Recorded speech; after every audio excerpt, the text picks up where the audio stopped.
Welcome to Combat Recap. American mixed martial artist Nathan Donald Diaz was born on April 16, 1985, and he is presently affiliated with the Ultimate Fighting Championship. Along with his brother Nick Diaz, Diaz was born and raised in Stockton, California, to a Mexican-American family. He went to Tokay High School and started learning martial arts with his brother Nick when he was 11 years old. In Stockton, California, Diaz had a challenging upbringing and was raised without the support of his biological father. His mother signed him up for swimming lessons when he was a kid. Even though Diaz only attended Tokay High School for 1 year before leaving, he participated in swim team activities during that time and has said that swimming has greatly improved his cardio as an MMA fighter. Diaz participated in Pancrase, Strikeforce, and World Extreme Cage Fighting. Since winning the Ultimate Fighter 5 in 2011, he has competed in the UFC. With 15 total UFC bonus awards, Diaz and Joe Lauzon share third place. Nate Diaz has an $8 million net worth.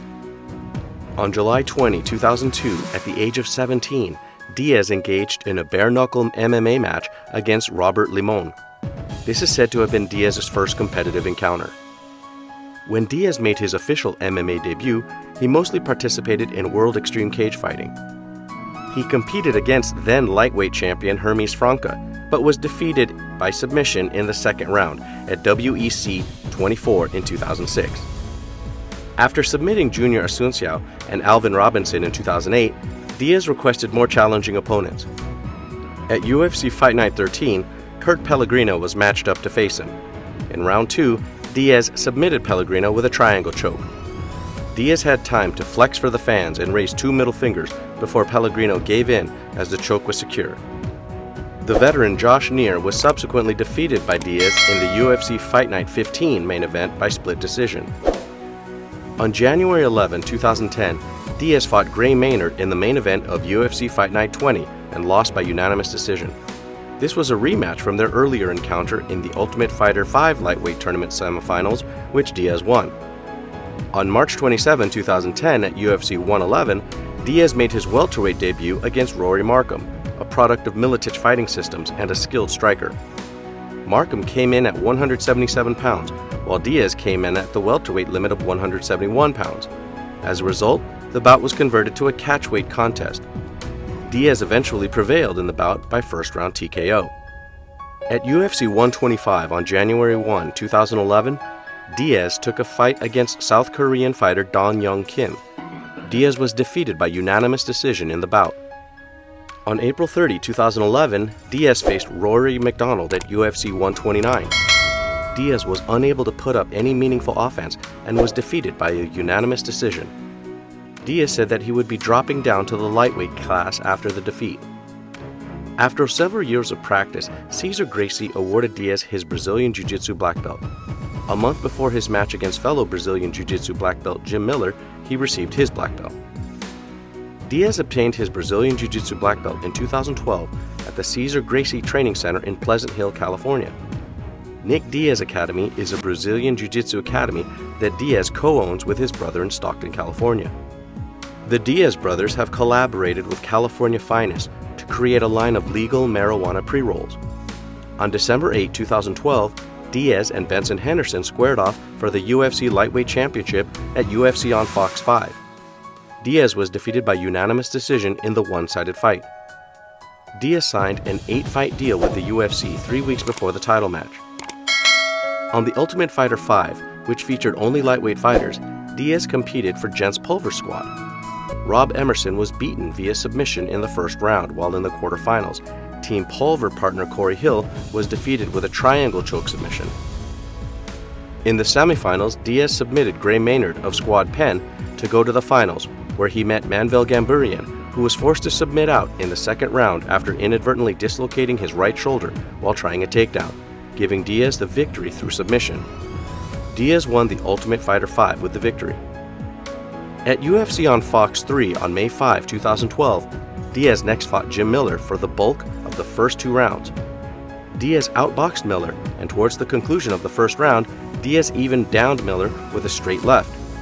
Miller attempted to take down Diaz at the conclusion of the second round, but Diaz blocked the attempt and responded with a rolling guillotine choke, prompting Miller to submit at 4 minutes 9 seconds of the round. Diaz received his 5th Submission of the Night bonus award thanks to the submission. On April 30, 2013 at UFC on Fox 7, Diaz challenged former Strikeforce lightweight champion Josh Thompson. Nick Diaz, Nate's brother, attempted to signal the referee to call time on the fight by physically throwing a towel into the octagon during the head kick and punches that caused him to lose the fight via TKO. On November 30, 2013, the main contest of the Ultimate Fighter 18 finale featured a rematch with Gray Maynard. In the first round, Diaz won via TKO. He received his first knockout of the night bonus for the interruption. Nate Diaz and TJ Grant, 2 other UFC competitors, were both dropped from the lightweight rankings on May 5, 2014, after the UFC considered them inactive. On December 13, 2014, at UFC on Fox 13, Diaz made a comeback from his self-imposed sabbatical and took on Rafael dos Anjos. Diaz weighed in at 160.6 pounds, missing weight. He was granted more time to go down to the lightweight limit and reach 155.2 pounds.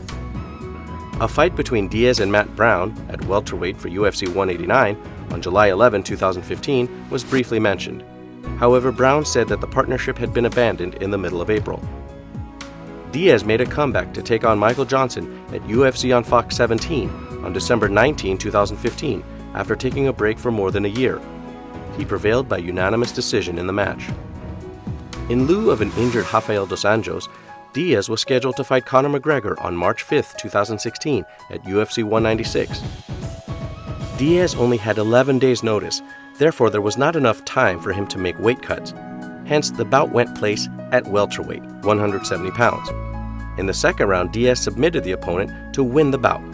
In the UFC, Diaz now has 9 submission victories, which ties him with Royce Gracie, the second most of all time. On July 9, 2016, at UFC 200, a rematch with McGregor was slated to take place. On April 19, the UFC said that McGregor had been removed from the event because he had failed to keep his promise to the fight's media in Las Vegas.